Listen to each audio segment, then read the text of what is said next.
rentrez dans une église catholique, vous allez ressentir la froideur de la mort. Et nous ne sommes pas des religieux. Nous avons été revêtus de la puissance d'en haut, qui est la puissance de Jésus. Et cette puissance, elle se trouve dans l'Église. Mais il peut y avoir aussi un esprit de religion. Parce que Jésus, même à un moment, va être confronté à cet esprit de religieux. La Bible nous enseigne qu'il va rentrer dans une synagogue. Et quoi que plus beau qu'une synagogue, les frères. Là, nous annonçons la loi, où les rouleaux sont déroulés, où la parole de Dieu est annoncée, mais pourtant, il ne se passe rien. Et là, au milieu de cette synagogue, la Bible nous enseigne qu'il y avait un possédé. Là, au Seigneur. La Bible nous enseigne qu'il y avait un possédé. Mais on ne sait pas depuis combien d'années ce possédé était dans la synagogue. La synagogue ressemble à ce lieu-là. Et pourtant, au milieu de la synagogue, là où la Torah est annoncée, là où nous parlons de la loi de Moïse, là où nous annonçons que Dieu va venir, il y a un possédé depuis plusieurs années qui est dans la synagogue. Mais qu'est-ce qu'il faisait là? Pourquoi le démon n'a pas-t-il bougé depuis autant d'années? Comment il pouvait être installé dans la synagogue, ce démon? Et je me suis posé la question. Ce matin, je me suis réveillé et Dieu me parlait sur ce texte. Il me disait, regarde ce que c'est la religion. Ça a toute l'apparence que je suis là, mais je n'y suis pas. Parce que même le diable était installé au milieu de la synagogue. Pourtant, il y avait des hommes religieux. Ils portaient toute la religion en eux. On les respectait, on les voyait, parce qu'eux étaient l'habit de la religion. Et quand nous voyons un curé, quand on le voit, le curé le respecte. Qu'est-ce qui se passe? C'est le curé du village, il passe, on le respecte. Mais là, c'était un peu pareil. Dans cette synagogue, il était là. On le respectait. Mais pourtant, le démon ne bougeait pas. Pourtant, il y avait toute l'apparence que Dieu était là. Mais ils étaient animés, non d'un esprit qui venait d'en haut, mais ils étaient animés d'un esprit de religion. Et laisse-moi te dire qu'un esprit de religion est très proche. Et ça ressemble beaucoup à l'esprit de Dieu. Il essaye d'imiter, il a l'apparence de la piété. On dirait qu'il est là, mais il n'est pas là. Parce que là où il y a la présence de Dieu, là où il y a celui qui a été envoyé, là où celui qui nous a capacité et qui nous a envoyé, les démons se manifestent dans le nom de Jésus-Christ. Il a fallu que les années passent. Ils vivaient comme des religieux, il ne se passait rien dans l'église. Les gens viennent à l'église, il ne se passe rien dans leur vie. Ça fait des années, ils ne voient pas un démon bouger. Il y a des serviteurs, des fois, ils m'ont dit, dans mon église, il n'y a pas un démon qui bouge. Ah, mais tu devrais te poser des questions, mon frère. Parce que la première chose qu'a fait Jésus dès qu'il est rentré dans l'église, il a chassé le démon qui se trouvait dans l'église. Le démon de la religiosité est parti. Le démon de la religion est parti pour prendre place à celui qui est envoyé, qui s'appelle Jésus. Les églises de nos jours, et pardonnez-moi de l'expression, parce que j'ai vu un peu, j'ai parcouru un peu avec ma femme ces jours-là quelques églises. J'ai vu, oui, des églises où le Saint-Esprit se mouillait, où il y avait vraiment ce qui nous avait appelé l'onction de Dieu, où ils étaient loin de la présence de Dieu, où ils avaient reçu vraiment le vêtement de la puissance, où ils étaient revêtus de la puissance de Dieu. Et Dieu nous appelle à être revêtus de sa puissance. Amen. Mais j'ai vu aussi des églises qui étaient revêtues, oui, de la puissance de la religion. Ah, ça se ressemblait. Mais il y en avait une où il ne se passait rien, et à l'autre où il se passait beaucoup de choses. Il y a des lieux où rien ne bouge, où il n'y a pas un démon qui bouge, parce qu'il y a l'esprit de la religion qui règne. Mais là où habitent ceux qui sont revêtus de la puissance de Dieu, les démons sont chassés dans le nom de Jésus-Christ. C'est ce que va faire Jésus. 40 ans peut-être que la synagogue était comme ça. Cet homme possédé était là, au milieu de la synagogue. Nul ne se rendait compte de sa possession. Il a fallu celui qui est venu briser la religion pour donner vie à la véritable foi qui est venu, qui s'appelle Jésus. L'Apocalypse nous parle qu'il y aura une religion qui va dominer sur la terre. On dit que cette religion va dominer. Mais qu'est-ce qui se passe dans cette religion de l'Antichrist, mes frères? Il parle bien d'une religion. Qu'est-ce qui se trouve au milieu de la religion? Mais croyez-moi, il se trouve le monde des ténèbres. Parce que la religion est remplie d'apparence. Elle est remplie d'idolâtrie. Elle a toute l'apparence de la piété, mais l'intérieur est pourri. Le seul qui est venu révéler le péché qui était caché, il s'appelle Jésus, le Fils de Dieu. Amen. 40 ans que le démon était caché. La religion ne l'a pas révélé. Il était bien caché. La religion ne révèle pas les cœurs dans les églises. C'est pour cela qu'on ne veut plus de l'onction du Saint-Esprit. Parce que le Saint-Esprit révèle le péché qui est caché. Pour le condamner, pour le crucifier et pour t'amener à la vie. Mais la religion cache bien. La religion peut avoir toute l'apparence. Vous savez, je parle souvent de l'apparence, donc j'ai quelque chose contre une belle apparence. Mais quand on s'en sert qu'on a l'apparence qui va avec la vie de l'intérieur, je donne gloire à Dieu.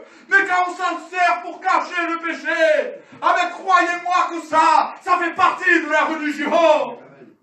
Quand on regarde seulement ce qui se passe dans l'église catholique, ils ont toute l'apparence de la piété. Ils ont des soutanes. Ils ont des femmes qui sont habillées religieusement. Ils ont toute l'apparence de la sainteté. Mais l'intérieur est pourri par le péché. L'apparence ne fait pas quelqu'un de toi parfait. Ce qui te rend parfait, les frères, c'est d'être revêtu du véritable habit. C'est d'être revêtu d'en haut de la puissance de Dieu. Quand tu as reçu ce vêtement de la puissance, tu n'es plus un religieux. Tu révèles le péché là où il se trouve. Et tu le condamnes. De nos jours, on cache le péché. J'étais avec ma femme, je vois, elle va me tuer. Non, je prêche l'adultère, on va me tuer. Et là, les gens me venaient, tu sais ce qui se passe? Oui, mais il y a de l'adultère là-bas. Avec gloire à Dieu, que Dieu a révélé le péché. Il est caché. Parce que le péché, il faut le révéler. Il faut le révéler, il faut le condamner. Il ne faut pas le cacher, les frères. C'est la religion qui cache le péché. Jésus est venu le dévoiler. Dès qu'il est rentré dans la synagogue, il a révélé le péché immonde là. L'esprit immonde, l'esprit impur s'est manifesté. Et quand on parle d'un esprit impur, on peut tout mettre dedans. Et je ne vais pas mâcher mes mots parce que je me suis dit, je ne prêcherai plus pour me faire des amis, je prêcherai la vérité. Et un esprit impur, il peut avoir, oui, il peut avoir de l'adultère, oui. Il peut avoir des péchés qui ne glorifient pas Dieu, oui. C'était un esprit immonde qui était caché dans la synagogue. Mais dès que Jésus est rentré, il va révéler le péché qui est caché. Et le démon va se manifester. Et il va sortir de l'église, non à cause de la religion, à cause de celui qui est vivant, qui s'appelle Jésus. Amen. On a besoin de révéler le péché plus que jamais, les frères. Même que je sois jeune dans le ministère, je le dis, dans mon cœur ça me pousse. Révèle le péché. Condamne le péché. Ne sois pas ami du péché. Sois ami de la sainteté de Christ. Beaucoup ne veulent pas qu'on parle. Dieu, on parle pas du péché. Ce puritain, Dieu, on devrait bien le faire. Ah, pour le faire, t'es puritain, non? Alors là, mais pour qu'on le dévoile, oui, je suis puritain, on n'en parle pas. Mais excuse-moi de l'expression. Arrête de penser comme ça. Remplis-toi de la vérité de Dieu. Délaisse ton péché. Il va te condamner et t'amener à la mort. Le péché va nous amener à la mort. Je déteste la religion parce que ça cache beaucoup de choses. Je préfère quelqu'un qui vient tel qu'il est, un épi. Et avec ses boucles d'oreilles, si vous voyez ce qu'il voulait. Il nous montre qu'il est une personne avec un beau habit, là. Oh là là, qu'il a l'air beau. Avec sa grosse Mercedes. Oh, qu'il a l'air parfait. Rentre, rentre, on te donne la première place. Rentre. Et l'intérieur est pourri. L'intérieur est pourri. Le véritable.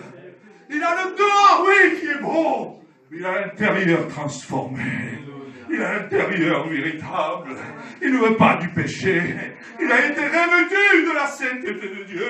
J'ai été revêtu de l'habit du ciel. J'ai été revêtu de la puissance d'en haut. Je n'ai pas été revêtu de l'habit religieux, mais j'ai été revêtu de la puissance du Saint-Esprit.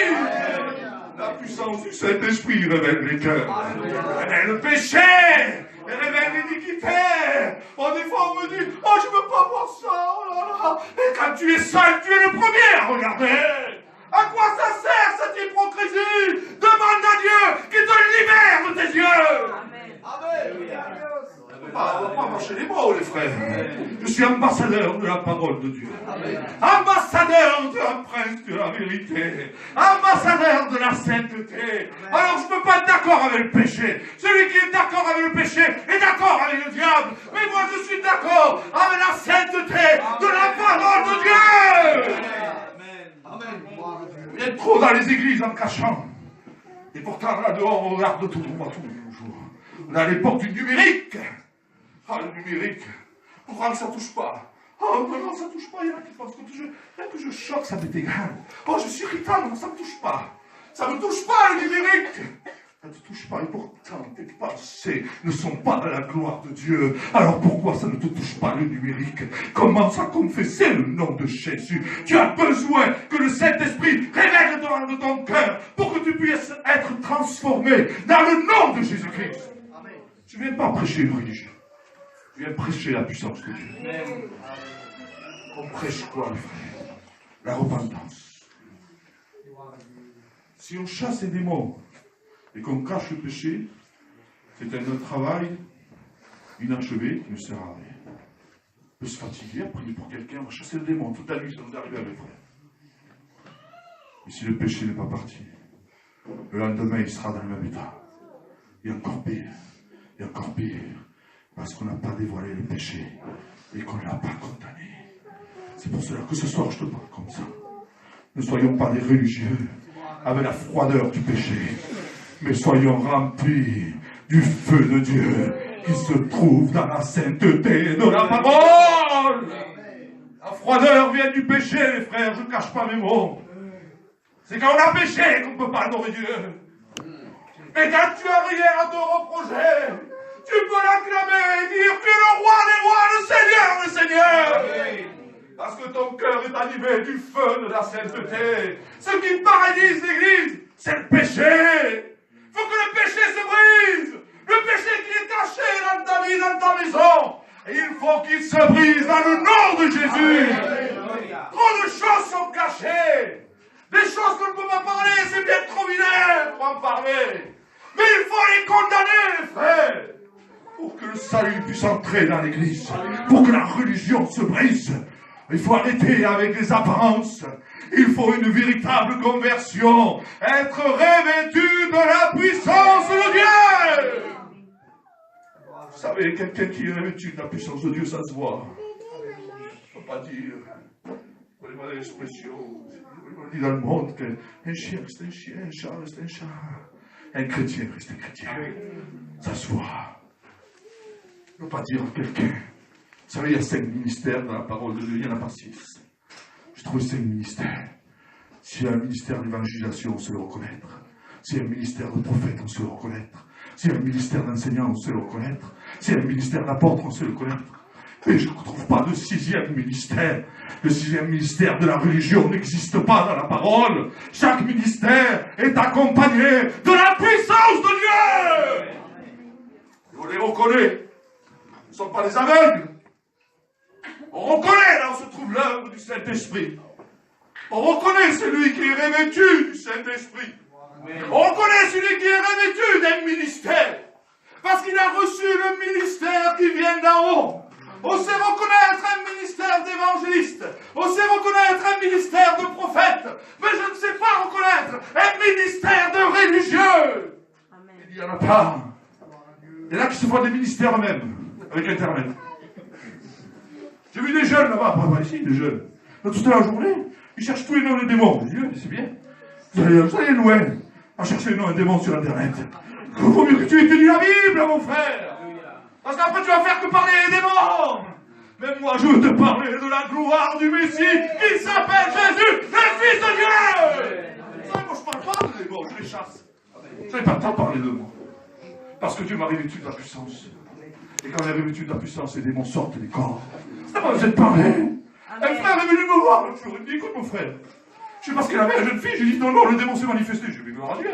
J'ai dit, comment que c'est possible? Je dis, Seigneur, pourquoi le démon se manifeste? Il m'a pas vu. C'est parce que j'étais revêtu de l'œuvre du Saint-Esprit. Et les démons savent, ceux qui sont revêtus de la puissance de Dieu. Ce qui fait chasser un démon, c'est pas Internet. C'est l'onction du Saint-Esprit. Pas d'onction, vous savez. Les catholiques manifestent les démons. Mais ils ne les chassent pas. C'est l'onction de Dieu qui chasse les démons, les frères. Il faut être revêtu de la puissance. C'est nous, l'Église, que nous avons été revêtus. Nous ici, tous que nous sommes ici, nous sommes revêtus de la puissance d'en haut. Et comme nous sommes revêtus, les démons sont chassés, les malades sont guéris, les aveugles voient, les paralytiques marchent. Parce que je n'ai pas été revêtu d'un esprit de religion, mais tu as été revêtu d'un esprit de puissance. Et cet esprit de puissance te règne et tu règnes, il règne en toi. Et tu es plus que vainqueur dans le nom de Jésus. A dit le frère, les églises froides sembleraient, oui. Quand l'eau est froide, qu'est-ce qu'on fait, les cuisinières, les femmes qui cuisinent? Quand vous voulez de l'eau chaude, vous faites quoi? Vous la faites bouillir? À petit feu ou à grand feu? Alors si nous sommes froids, allumons le feu du Saint-Esprit, que l'eau commence à bouillir dans l'église, que le péché se brise, que le péché soit condamné, que la froideur de la religion soit condamnée, et qu'on soit rempli, oui, de la puissance de la sainteté de Dieu. Parce qu'il n'y a qu'une seule chose où Dieu prend plaisir, c'est dans la sanctification de la parole. Dieu est venu chercher les justes, rachetés par le sang de Jésus. Mais le sang de Jésus, il nous a rendus libres du péché. Si le péché se trouve en moi, je ne suis pas quelqu'un de saint. Mais si en moi je vois la justice de Dieu et je vois l'œuvre du Saint-Esprit, alors je peux dire que j'ai été revêtu de la puissance de Dieu. Pour cela, il faut allumer le gaz à fond. Il faut que l'eau boue. On va laisser la marmite à côté avec le gaz éteint. Trop de chrétiens ont le gaz éteint, ils n'allument pas le feu. C'est pour ça que quand ils viennent à l'église, il faut les pousser pour adorer. Parce que, par la grâce de Dieu, on a des ministères. Oui, les ministères sont là pour aider. Ils ont mis la chaudière à fond. Mais à force de mettre trop de charbon, pardonnez-moi l'expression, et on peut exploser aussi. Mais c'est une réalité. Je prends cet exemple. Parce que là, si vous voyez les vieilles locomotives, quand on mettait trop de charbon dernièrement, on disait, la chaudière est à rouge. Vous savez, c'est ce qui se passe. On prend les ministères, on les détruit. Et quand ils n'en peuvent plus, on va dire, ah mais il valait rien du tout. Il n'a pas tenu 3 mois, tu me demandes, mais la chance que vous avez. Je suis au rouge, tu m'étonnes, mon frère, je suis au rouge. À force de les pousser, la locomotive, elle a toute force, ça prend. Ça n'existe pas, ça. Et frère, une locomotive est au rouge. Un jour, il y a un TGV qui roule à 450. Et quand on a reçu, l'église a reçu Jésus. C'est une locomotive qui est remplie de force. C'est une locomotive remplie de puissance. Ce n'est pas normal qu'on trouve encore des gens qui ne réalisent pas que c'est leur péché, leur désobéissance et leur religion qui amènent la froideur dans les églises. 40 ans que tu viens à l'église, t'es comme l'homme qui était possédé là depuis 40 ans. Après 40 ans, il n'avait pas changé. 40 ans que tu es là, je ne sens pas la présence de Dieu. 40 ans que tu mens. 40 ans que tu fraudes. 40 40 ans que tes yeux ne sont pas la gloire de Dieu. 40 ans que tu es touché dans ton âme par le péché. Et tu veux voir la gloire de Dieu. Tu es comme ce possédé qui était dans l'église. Je ne dis pas que tu es possédé, mais tu es comme lui. Il était rempli de péché. Mais quand Jésus est rentré, il a dévoilé. Et laisse-moi te dire que ce soir, je le dis parce que je suis revêtu de la puissance de Dieu. Ce n'est pas un orgueil. J'ai reçu l'onction de Dieu. Et je sais qu'ici, il y a des gens qui sont remplis d'iniquité dans leurs pensées. Ils ont besoin de la gloire de Dieu. Ils ont besoin du sang qui vient les libérer. Ne pas parler du péché n'a jamais fait de nous des hommes saints. Celui qui nous a sanctifiés, les frères, et qui nous a libérés du péché, il s'appelle Jésus. Aucun homme ne peut combattre le péché avec toutes les lois humaines que vous avez. La seule loi qui peut détruire l'œuvre du péché, il s'appelle Jésus. Je ne connais pas l'autre, les frères. Je ne connais pas l'autre parce que moi je débat avec tout le monde. Je ne suis pas là pour me faire des amis de nos jours. Mon meilleur ami s'appelle Jésus. Vous savez qui est devenu mon meilleur ami? Je le disais l'autre jour, mon frère. C'est ma femme et mon Jésus. On est trois. Mais vous voyez, on dit que quand on a trois filles, on ne peut pas la rompre. Il y a ma femme et Jésus et mes enfants. Voilà mon meilleur ami. Voilà celui qui sera toujours fidèle avec moi. Il s'appelle Jésus. Et quand nous sommes animés de Jésus, on n'est pas là pour se faire des amis. Jésus, on le critiquait parce qu'il a dévoilé le péché dans la synagogue. Peut-être que ce soir, tu vas me critiquer parce que j'ai parlé du péché. Mais laisse-moi te dire que ce péché-là, si on ne le dévoile pas, il peut t'amener à l'enfer. Je ne cache pas mes mots, mes frères. C'est la seule manière que vous vous convertissez. Je ne peux pas te dire que le péché va t'amener à la vie. Ce qui t'amène à la vie, c'est d'être libéré par Jésus, de rentrer dans la sanctification. Les véritables sont sanctifiés, sont libres et marchent dans la sainteté de Dieu et dans le feu de la gloire. Le péché ne peut pas les atteindre. Le péché a voulu m'atteindre des centaines de fois. Mais le feu l'a consumé. Ah, il voudrait t'atteindre dans ce monde. Mais quand tu es vraiment animé du feu de la parole en toi, ces flèches se consument avant l'arrivée. Et ce que tu as besoin ce soir, je ne juge personne, je ne condamne personne. Mais c'est qu'on change de vie. C'est personnel, ça. Je peux prier, poser les mains, faire des appels, 200 personnes se lèvent et personne n'a changé. Mais tu peux rentrer chez toi et dire, oui Seigneur, je vais changer, je vais délaisser le péché. Et ta vie va être transformée dans le nom de Jésus. Oui, je veux rentrer dans la sanctification. Oui, il a raison. Trop de choses sont cachées aux yeux des hommes. Mais à tes yeux, ça n'est pas caché. Parce que ton œil voit tout, Père. Il voit mon péché, qui est noir, oui, comme le charbon. Et j'ai besoin qu'il devienne blanc comme la neige. Ce sont ceux-là qui vont rentrer dans la sanctification. De nos jours, on ne confesse plus les péchés. Il y avait une jeune sœur qui avait son âge. Elle a confessé qu'elle était un peu attaquée dans ses pensées.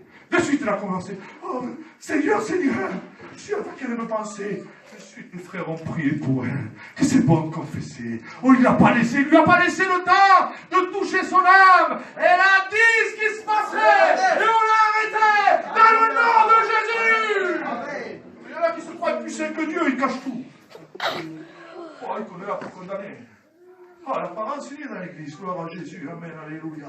Vous savez, je ne sais même pas ce que je prêchais des fois. Des fois, j'ai prêché des péchés. Ça se trouvait. Les frères, on l'a vu. C'est terrible. Et pardonnez-moi, je le dis, mais ça ne va pas faire les grands cas. Mais quand c'est fort, quand on prêche, l'adultère, comme dire quelqu'un après. Oui, mais tu sais qu'il y a quelqu'un qui chante, il y a quelque temps, il l'a fait. Je dis, mais comment ça? Oui, il est en train de glorifier Dieu. Ah bon, c'est joli ça. Et ça c'est quoi ça? Ça c'est l'œuvre du péché. Et vous voulez quoi? Que l'église soit remplie de la chaleur de Dieu alors? Ah mais non, on condamne l'œuvre du péché afin que la sanctification règne dans l'église. On ne peut pas vivre autrement. On va tous se perdre, pardonnez-moi l'expression. Là il y a la pratique du péché, même que c'est caché, on se perd. Parce que Dieu voit tout. C'est pas l'apparence que Dieu juge. C'est ta vie personnelle. C'est quand tu es seul. Tu es seul si tu baisses les yeux. Moi, je n'ai pas besoin, vous savez. Je le dis avec tout le respect. Pas besoin, moi.